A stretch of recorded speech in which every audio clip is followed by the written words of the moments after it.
Ambassador Thomas Cain had been a guest at formal diplomatic gatherings across 37 different worlds, yet none had ever been shadowed by such a potential for disaster as the one he now attended. The Galactic Peace Summit held aboard Concordia Prime was humanity's best chance to secure a lasting cessation to the Zephrian Wars. Every word exchanged, every gesture made, every minor diplomatic courtesy could tip the balance, deciding whether the existing truce would hold or crumble into a devastating renewal of conflict. The main assembly hall hummed with the strained energy of beings who, only 6 months prior, had been engaged in lethal combat, now making a careful effort at civil discussion. Delegates from numerous species navigated the space with the calculated prudence of envoys, aware that a single ill-chosen remark might restart a war that had engulfed star systems. At the focal point of the event was Queen Lyra Seth of the Zephrian Empire, whose mere presence commanded the attention of every delegate. Thomas had meticulously reviewed her intelligence profiles, but seeing her in person offered a distinct experience from analyzing reports. She was tall even for a Zephrian, her silver-blue skin etched with the complex patterns signifying imperial lineage. Her movements possessed the flowing grace that defined her species as both formidable warriors and, apparently, highly effective diplomats. What most impressed Thomas was not her evident authority, but the tangible solitude that enveloped her. Other envoys approached with formal respect, delivered their prepared greetings, and quickly retreated to a safe distance. Even among her own people, Queen Lyra Seth carried the isolated demeanor of someone shouldering burdens too heavy to share. Thomas was reviewing his notes for the next day's negotiation sessions when a flicker of movement at the edge of his sight drew his attention. A small figure had detached itself from the throng near the refreshment area. A Zephrian child, appearing to be about 5 years old by human standards, wandering with the aimless confusion of someone utterly lost. The boy's features marked him as nobility. Silver-blue skin that seemed to glow faintly from within, large violet eyes that conveyed an intelligence beyond his apparent age, and elaborate ceremonial attire indicating high rank within Zephrian society. Despite his obvious status, he appeared completely unaccompanied by the guards or attendants a royal child would normally have.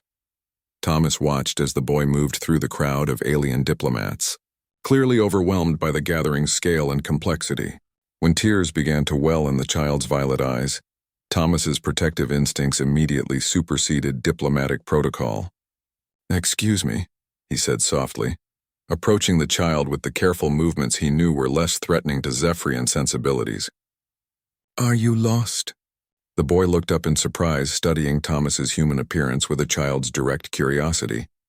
When Thomas repeated the question in basic Zephrian, the child's face brightened with relief.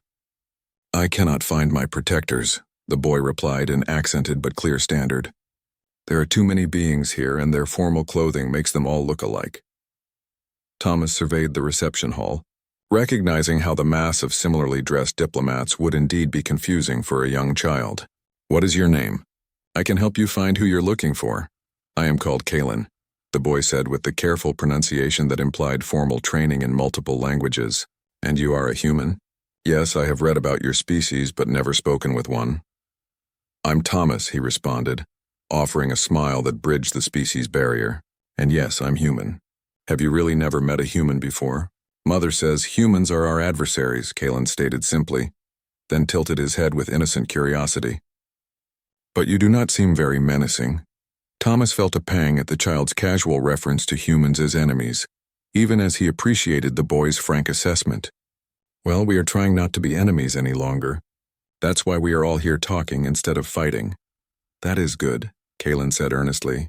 "Fighting makes Mother unhappy, and I do not like when she is unhappy."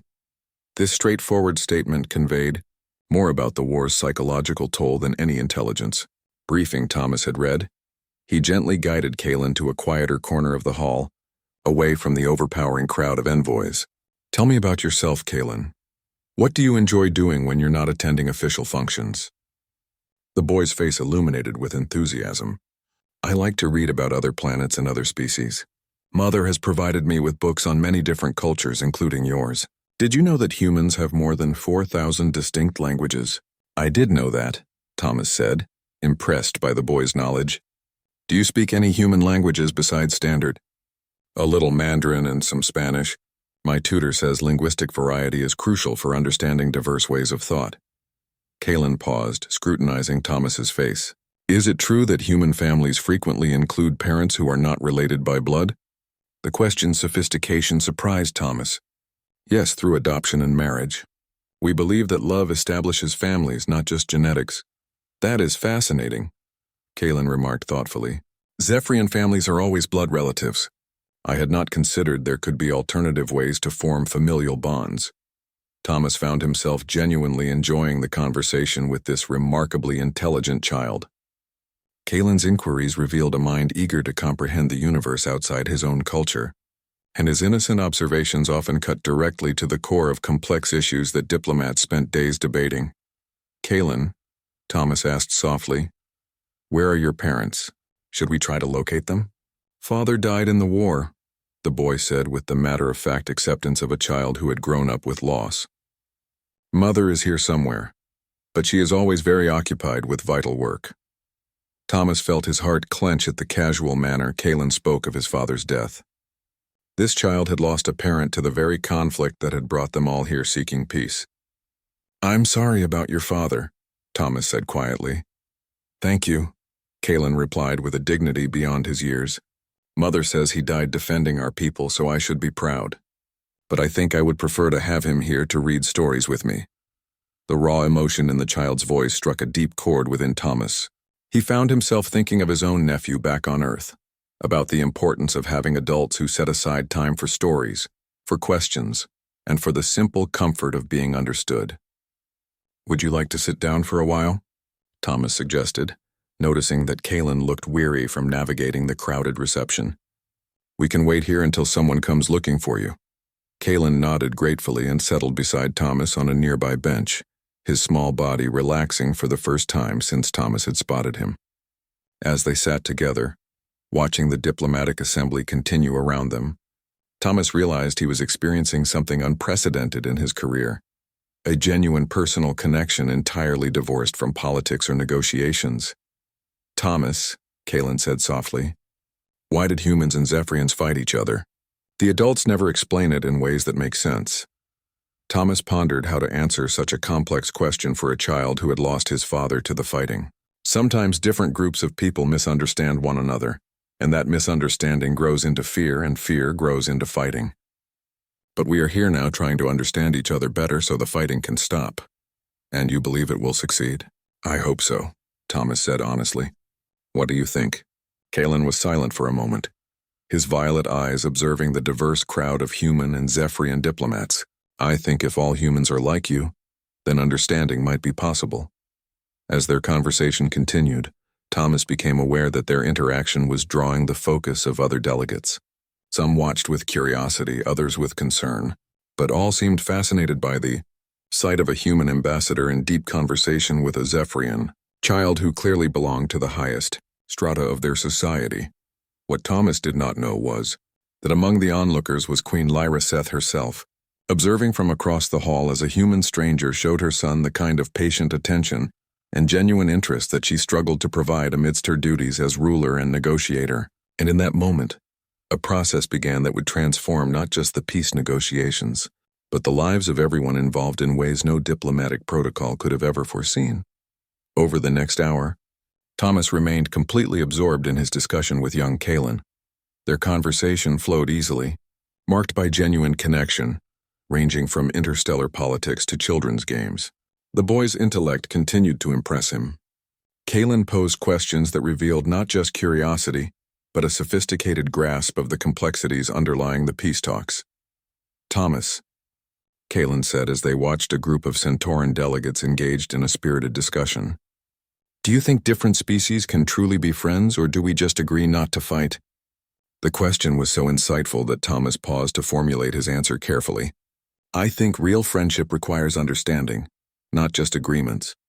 But understanding takes time and patience like we are doing now. Exactly like we are doing now, Kalin smiled. It was the first completely unguarded expression Thomas had seen from him. I enjoy talking with you. Most adults want to instruct me or tell me how to behave properly. You listen to what I think. That's because what you think is interesting. Thomas replied truthfully. You see things that adults sometimes miss because we're too preoccupied with complicated politics. As if summoned by their conversation about adults, a group of Zephrian officials appeared at the edge of their quiet corner. Their expressions were a mixture of relief and surprise as they took in the sight of the missing prince, deeply engaged with a human diplomat. Prince Kalin, the lead official said with a formal tone, suggesting both respect and mild disapproval. Your guardians have been searching for you throughout the station. Kalin's expression immediately shifted from open friendliness to the careful composure expected of Zephrian royalty. I apologize for causing concern. I became separated from my escort and was awaiting assistance here. The official's attention turned to Thomas, their assessment clearly wondering if the human had somehow orchestrated this meeting for political gain. Ambassador Cain, the leader said with diplomatic precision, we appreciate your assistance with our prince. It was entirely my pleasure, Thomas replied, rising to meet them at eye level. Prince Kalin is remarkable company. Before the officials could respond, another presence entered their small group, one that caused every Zephrian present to instantly straighten into postures of formal respect. Queen Lyra Seth approached with the fluid grace that defined her species. Thomas noticed, however, that her eyes were focused entirely on her son. Kalin, she said, her voice carrying a warmth that transcended the formal setting. You caused your guardians great worry. I am sorry, Mother, Kalin replied, but Thomas noted the way the boy's eyes lit up upon seeing his parent. I was talking with Ambassador Cain about friendship between species.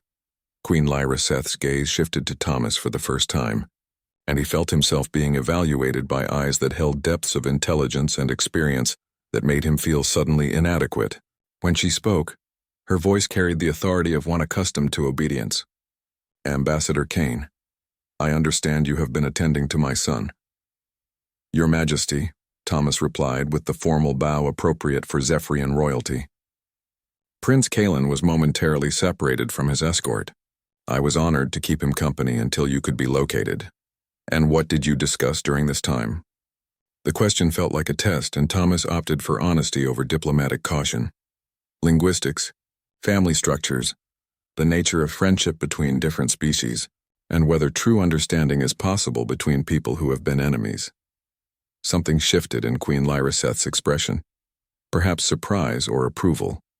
Those are significant topics for a conversation with a child. Prince Kalin asks significant questions, Thomas replied. He has a remarkable mind. Kalin looked between his mother and Thomas with the pleased expression of a child whose favorite adults were getting along. Mother, Ambassador Cain knows 4 human languages and says that humans create families through love rather than just blood relations. Does he indeed? Queen Lyra Seth's tone suggested genuine interest rather than mere politeness. And what do you think of that concept? I think it is wise, Kalin said seriously. Perhaps species could create families the same way. The innocent statement sent ripples of tension through the gathered officials. But Queen Lyra Seth simply smiled at her son's idealism. Perhaps they could, little prince, though such families would require great understanding and patience. Like friendship, Kalin said with the logic of childhood. Ambassador Cain says friendship takes time and patience too. Ambassador Cain appears to be a wise man, Queen Lyra Seth said, her eyes meeting Thomas's with what might have been approval. Perhaps we should permit him to return to his diplomatic duties while we return to ours. As the royal entourage prepared to leave, Kalin looked back at Thomas with obvious reluctance. Will I see you again, Thomas? The summit continues for several more days, Thomas replied. I'm sure our paths will cross again. I hope so, Kalin said with the simple honesty that had characterized all their interactions. Queen Lyra Seth paused in guiding her son to study Thomas one more time. Ambassador Cain, I wish to thank you for your kindness to Kalin. It is not common for adults to take such genuine interest in a child's thoughts and questions. Your son is exceptional company, Your Majesty. Any adult who doesn't recognize that is missing an opportunity to learn something important. For the first time since their introduction, Queen Lyra Seth smiled, not the formal expression of diplomatic courtesy, but a genuine warmth that transformed her entire face. Indeed, perhaps we shall have the opportunity to continue this conversation at another time. As the Zephrian delegation departed, Thomas found himself watching until they disappeared into the crowd of diplomats. His brief encounter with Prince Kalin had affected him more deeply than expected, awakening protective instincts and a genuine affection that had nothing to do with political strategy. Over the following days, Thomas discovered that his prediction about their paths crossing again proved accurate. Kalin seemed to have developed an uncanny ability to find him during breaks in the formal proceedings, appearing at Thomas's side with questions about human culture or observations about the ongoing negotiations that were often more insightful than comments from seasoned diplomats. Their friendship deepened with each encounter. Thomas learned that Kalin spent most of his time with tutors and formal instructors, surrounded by adults who saw him primarily as the future emperor rather than as a curious child. The boy yearned for the kind of natural conversation and unconditional attention that Thomas provided almost instinctively. "Thomas," Kalin said during one of their informal conversations while watching the sunset through the station's observation windows, "do you have children of your own?" "No," Thomas replied. "I've been too focused on my career to think much about family."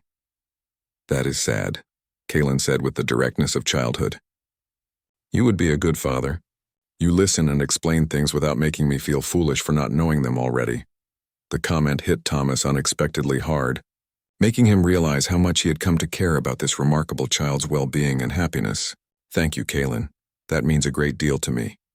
"Mother works very hard," Kalin continued, his small face serious as he watched the stars glide past outside. "She loves me, but she's always concerned about important things. Sometimes I think she forgets that I am still just a child who wants someone to read stories with." Thomas felt his heart ache for both the boy who needed more attention and the queen who clearly struggled to balance her duties as ruler with her love as a mother. Have you told her that? She would not understand. "Being emperor is more important than reading stories." "I don't think that's true," Thomas said gently. "Being a good emperor might require understanding what makes children happy and secure." As their conversation continued, Thomas became increasingly aware that his relationship with Kalin was developing into something that transcended diplomatic protocol. The boy had begun seeking him out not just for conversation, but for comfort, for the simple reassurance of having an adult who prioritized his emotional needs over political necessities. What Thomas did not know was that Queen Lyra Seth had been observing these interactions with growing interest and a complexity of emotions she hadn't anticipated. Watching her son flourish under the attention of the human ambassador was generating feelings she wasn't prepared to examine too closely. But she was beginning to understand that sometimes the most important diplomatic breakthroughs happen, not in formal negotiations, but in the simple human connections that reminded everyone involved why peace was worth pursuing in the first place. By the fourth day of the summit, Thomas had to concede that his relationship with Prince Kalin had become the most meaningful part of his diplomatic mission. While the formal negotiations progressed with the measured pace of interstellar politics, his informal conversations with the young prince provided insights into Zephrian culture that no intelligence briefing could have captured. "Thomas," Kalin said as they sat together in one of the station's quieter observation lounges, "may I ask you a personal question?" "Of course," Thomas replied, setting aside his diplomatic notes to give the boy his full attention, a gesture that Kalin had clearly come to treasure. "What was your father like?" The question caught Thomas off guard with its directness and obvious importance to the child. "He was patient and kind like your mother. He taught me that understanding different people was more important than proving I was right about things." "Did he read stories to you?" "Every night until I was probably too old to need it," Thomas said with a smile. "Why do you ask?" "I miss that," Kalin admitted quietly. "Father used to tell me stories about the old emperors and brave warriors. Since he died, no one tells stories anymore. Mother is too busy, and my tutors say stories are not educational enough for a future emperor." Thomas felt his protective instincts surge at the loneliness in the boy's voice. "What if I told you a story sometime? Not about emperors or warriors, but about ordinary people who did extraordinary things." Kalin's eyes lit up with delight. "You would do that?" "I would be honored to." Their conversation was interrupted by the arrival of Queen Lyra Seth, who approached their secluded corner with the graceful efficiency that characterized all her movements. Thomas noticed she looked tired, the weight of constant negotiations showing in the slight tension around her eyes. "Kalin," she said gently, "you have been absent from your educational sessions again." "I am learning." "Mother," Kalin replied with earnest conviction, "Thomas teaches me about human culture and different ways of thinking about problems." Queen Lyra Seth's gaze shifted to Thomas, and he found himself being evaluated again by those intelligent amber eyes. "Ambassador Cain, I hope my son is not interfering with your diplomatic duties." "Not at all, Your Majesty. Our conversations help me understand Zephrian perspectives better than any formal briefing." Thomas paused, then decided on honesty, "And I enjoy his company. Prince Kalin has a remarkable mind and asks questions that make me think more clearly about complex issues. Such as today. He asked why humans and Zephrians couldn't simply agree to be friends rather than enemies. When I explained that governments and individuals sometimes want different things, he suggested that perhaps children should be allowed to vote on war and peace since they're the ones who lose fathers." Queen Lyra Seth's expression shifted to something Thomas couldn't quite read: surprise, perhaps, or pain. "And what did you tell him?" "That he was absolutely right and that adults often make the situation more complicated than it needs to be." Kalin looked pleased at having his logic validated. Thomas says wisdom often comes from simple truths that adults forget because they think too much about politics. "Does he indeed?" Queen Lyra Seth said, and Thomas caught what might have been amusement in her voice. "And what other wisdom has Ambassador Cain shared with you?" "That families are created by love and choice, not just blood. That understanding someone different from you is more valuable than being right about them. And that stories are important because they help us understand what it means to be brave and kind." As Kalin recited these lessons with obvious pride, Thomas realized that their informal conversations had become a form of education that complemented rather than competed with the boys' formal instruction. But more than that, he was providing something that all the tutors and advisors couldn't: the simple attention and affection that every child needed. "Mother," Kalin continued with the sudden intensity that marked his most important thoughts, "may Thomas tell me a story tonight? He promised to share one about ordinary people doing extraordinary things." Queen Lyra Seth looked between her son's hopeful expression and Thomas's slightly embarrassed one. "I believe Ambassador Cain has important diplomatic work to attend to in the evenings." "Actually," Thomas said, surprising himself, "I would be honored to tell Prince Kalin a story if that would be acceptable to Your Majesty." "You would take time from your duties for such a thing?" "Some duties are more important than others," Thomas replied, meeting her gaze directly. "And some opportunities to make a difference in someone's life don't come along very often." For a long moment, Queen Lyra Seth studied him with an intensity that felt like being examined under a microscope. Then her expression softened into something that looked like gratitude mixed with relief. "Very well, but perhaps I might listen as well. It has been some time since I heard a good story."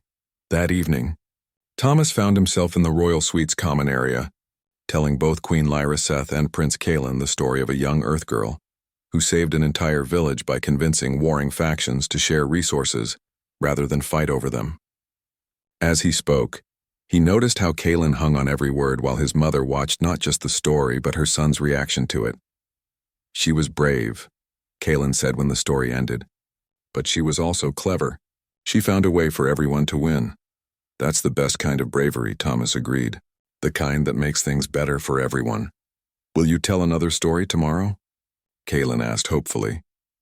Thomas looked to Queen Lyra Seth for permission and found her nodding with what appeared to be genuine approval. "If your mother agrees, I would be delighted to." After Kalin was escorted to his sleeping chambers by his attendants, Queen Lyra Seth remained in the common area with Thomas.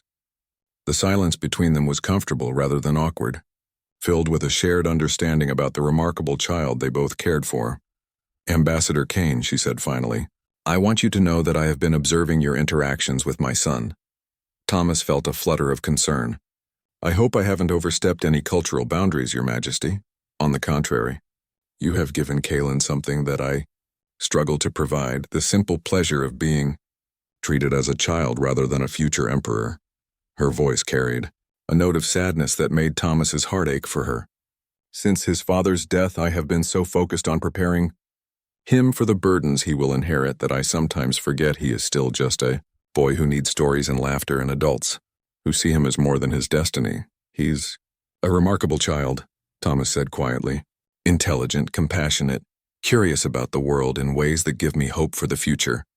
He speaks of you constantly. Your kindness has made an impression that I fear will be difficult to match when the summit ends and you return to your duties elsewhere. The reminder that their time together was temporary hit Thomas harder than he'd expected. Somewhere in the past few days, caring for Kalin had become more than casual kindness. It had awakened feelings he'd never experienced before, a protective love that transcended politics and species differences. Perhaps, he said carefully, there might be opportunities for continued contact, cultural exchange programs, educational initiatives. Perhaps, Queen Lyra Seth agreed, but her tone suggested she understood as well, as he did, how difficult maintaining such connections would be across the vast distances of space and the complex requirements of interstellar politics. As Thomas returned to his own quarters that night, he found himself hoping that whatever agreements emerged from the summit would include provisions for the kind of ongoing relationship that would allow him to remain part of Kalin's life. The boy had awakened something in him that felt essential. A conviction took hold, extending beyond mere diplomatic success to touch the fundamental human imperative to safeguard and cultivate the next generation. Unbeknownst to him, Queen Lyra Seth lay awake in her own chambers, grappling with unexpected emotions she felt unprepared to scrutinize.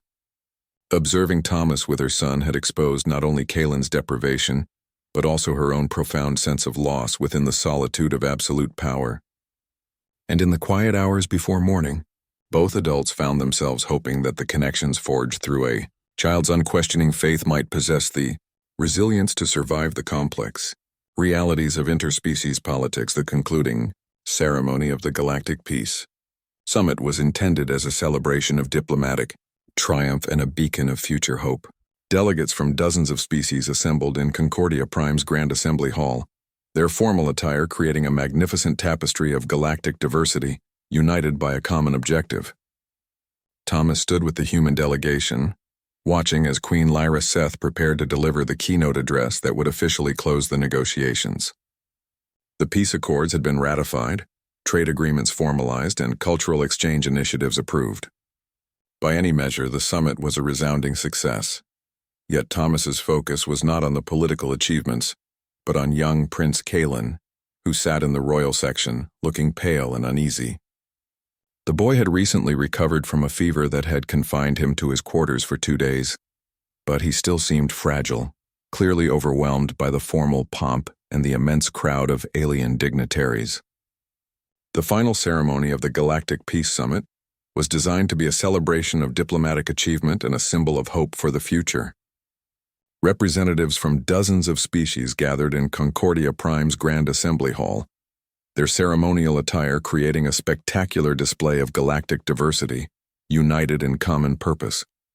Thomas stood with the human delegation, watching as Queen Lyra Seth prepared to deliver the keynote address that would formally conclude the negotiations. The peace accords had been signed, trade agreements established, and cultural exchange programs approved. By any measure, the summit had been a resounding success. But Thomas found his attention focused not on the political achievements, but on young Prince Kalin, who sat in the royal section, looking pale and uncomfortable. The boy had recovered from the fever that had kept him confined to quarters for 2 days, but he still seemed fragile, overwhelmed by the formal ceremony and the crowd of alien dignitaries. As Queen Lyra Seth began her speech, speaking eloquently about the new era of cooperation between their species, Thomas observed Kalin becoming increasingly distressed. The child's violet eyes darted around the assembly hall with clear anxiety, and his small hands gripped the arms of his ceremonial chair with white-knuckle tension.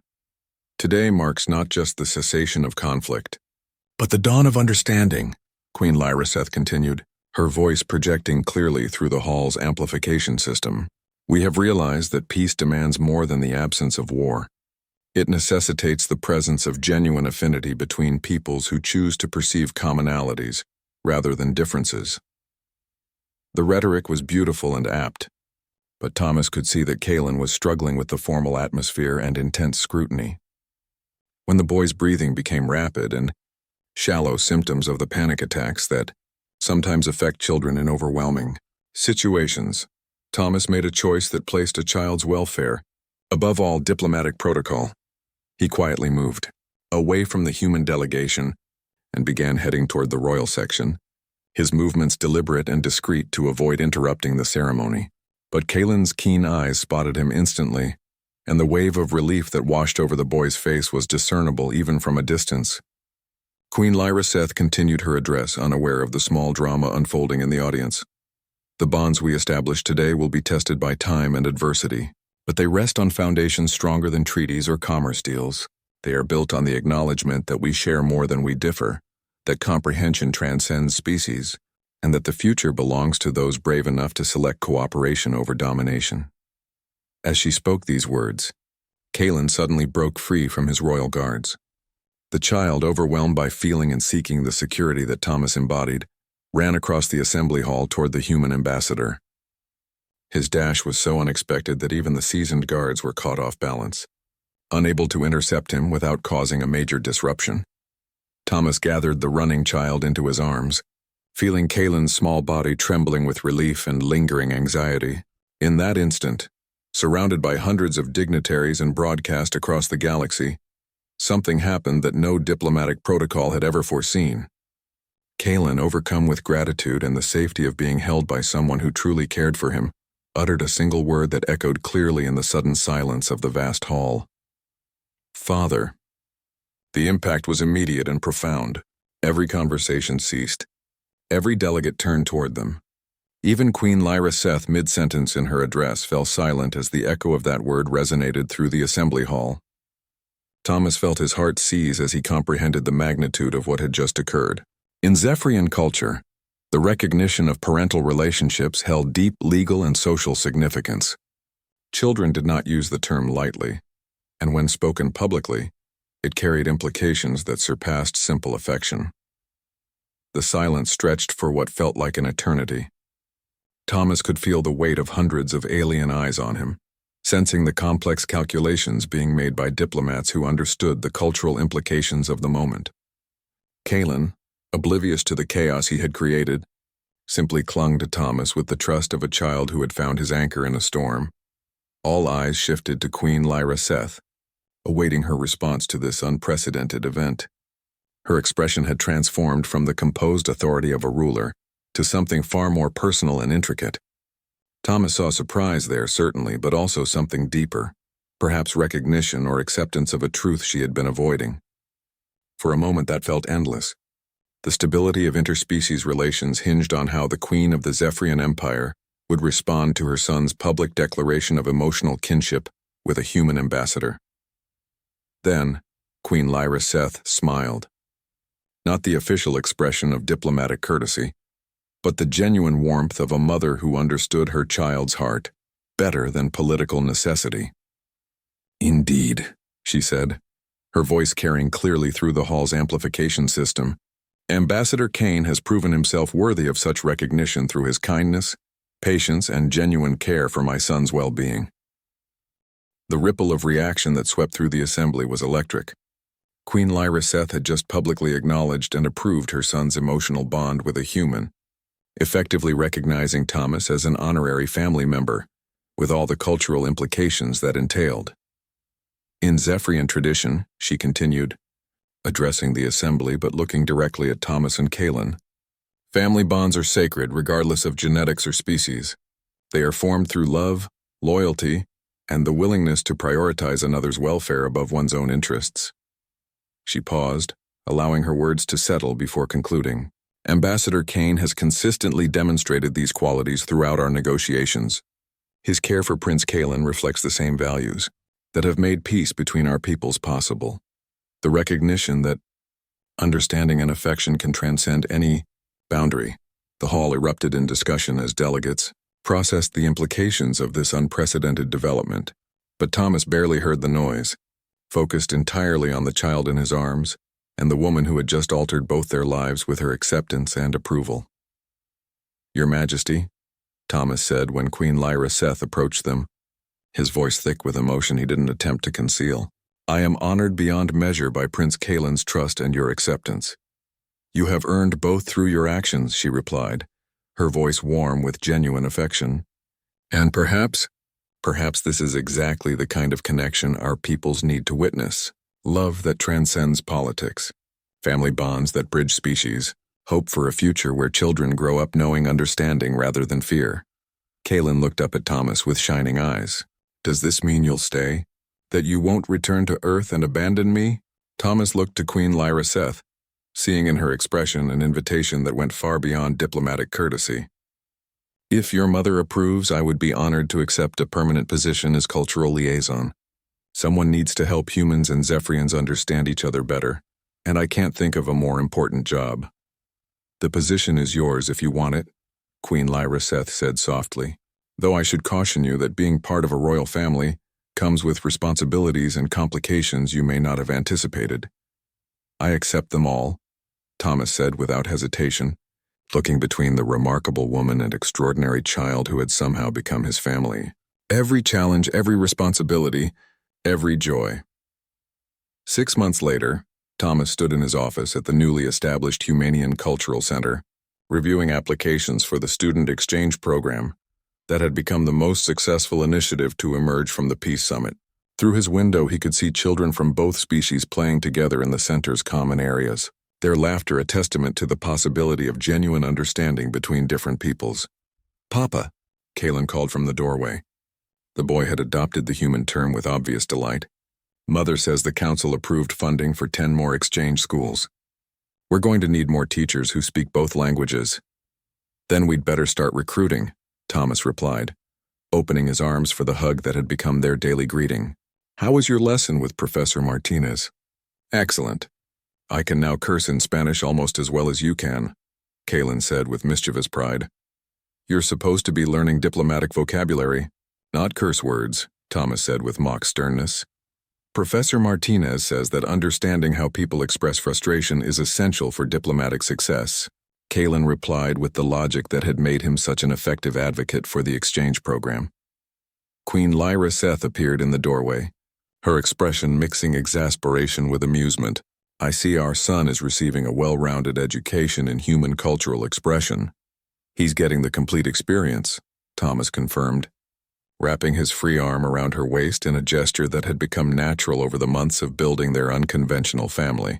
Diplomatic vocabulary and emotional authenticity. A combination that has served our family well, she agreed, leaning into his embrace while Kalin chatted excitedly about his latest lessons. As they stood together watching the sunset through the office windows, Thomas reflected on how a single word spoken by a frightened child had transformed not just their lives, but the relationship between their entire species. Love, it turned out, really could transcend any boundary when expressed with the absolute honesty that only children possessed. And sometimes the most important diplomatic breakthroughs happen not in formal negotiations, but in the simple moment when someone chose to call you father and meant it with all their heart.